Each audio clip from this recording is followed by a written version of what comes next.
జాతీయ రైతు దినోత్సవం డిసెంబర్ 23 భారతదేశ 5వ ప్రధాని శ్రీ చరణ్ సింగ్ గారి జన్మదినోత్సవాన్ని పురస్కరించుకొని దేశానికి వెన్నెముక అయిన రైతన్న, దేశానికి సాయం చేసే వ్యవసాయి, మన దేశ వ్యవసాయదారులందరికీ, రైతు సోదరులందరికీ రైతు దినోత్సవ శుభాకాంక్షలు. అల్లా కపటం కానన్వాడా, లోకం పూకడ తెలియనివాడా, చేరువాక సాగరోరన్నో చిన్నన్న, నీ కష్టమంతా తీరును రోరన్నో. పచ్చ పచ్చ పైరులు పండును, పంట సిరి మా ఇంట నిండును. పచ్చ పచ్చ పైరులు పండును.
మంది.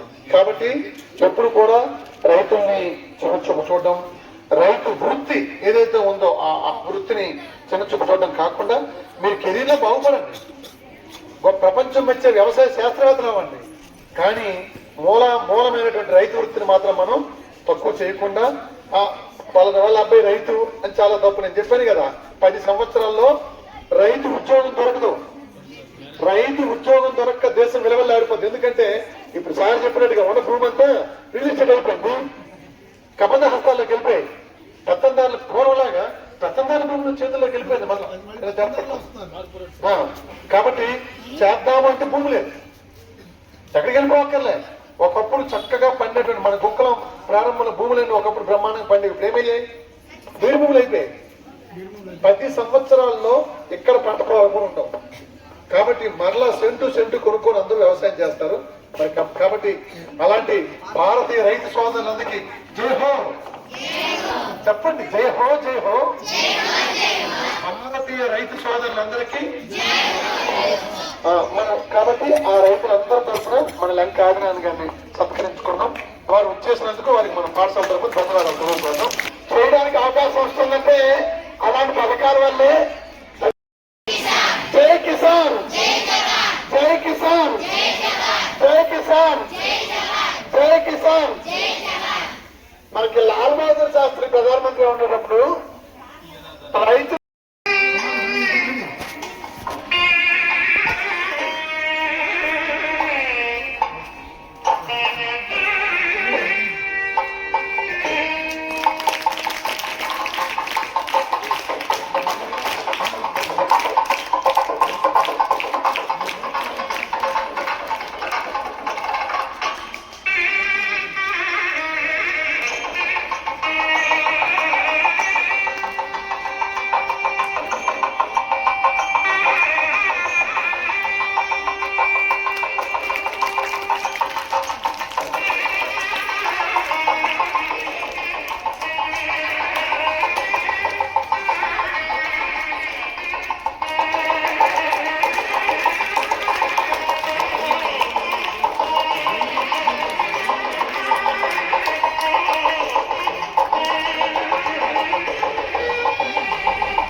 మన పాఠశాలలో జాతీయ రైతు దినోత్సవం సందర్భంగా మరి మన గ్రామానికి చెందినటువంటి రైతు లంక ఆదినారాయణ గారిని మనం సన్మానించుకోవడం జరిగింది.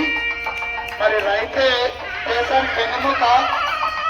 రైతు ప్రతి దినోత్సవం మీ గుండెలకు పట్టుకుని 10-15 సంవత్సరాల తర్వాత మీరు ఒక మంచి దేశంలో మంచి ఉద్యోగంలో ఉన్నత ఉద్యోగంలో స్థిరపడి మీ ద్వారా రైతులకి చక్కనటువంటి అవకాశాలు కల్పించబడాలి. ఉదాహరణకి రైతు ఇప్పుడు మన ఊళ్ళో ఏం పని చేస్తున్నారు చెప్పండి? అదే ఏం పొలం పని? చెరువులు పూసుకొని బురదలో కలిసిపోయి, మట్టిలో కలిసిపోయి, దుమ్ములో కలిసిపోయి, ధూళిలో కలిసిపోయి ఆ ధాన్యాన్ని తీసుకొని వచ్చి ఆ కళ్ళంలో ఆడించి మూట కట్టేటప్పుడు ఆ రైతుకు వచ్చే ఒక బస్తాకి గిట్టుబాటు ఎంత మా ధర? ఇప్పుడు మురళి తెలుసా 100 కేజీల బస్తా ఎంత అండి ఇప్పుడు?